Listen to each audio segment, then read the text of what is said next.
Всем привет! Закончили штукатурку в Новой Елизаветке. По стенам вместе с откосами 300 квадратных метров. Мы находимся на втором этаже. Стены у нас МП-75.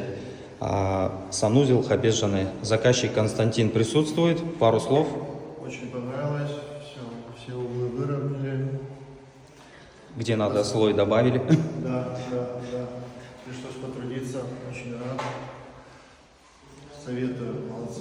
Все, спасибо. А мы едем дальше. Все, всем пока.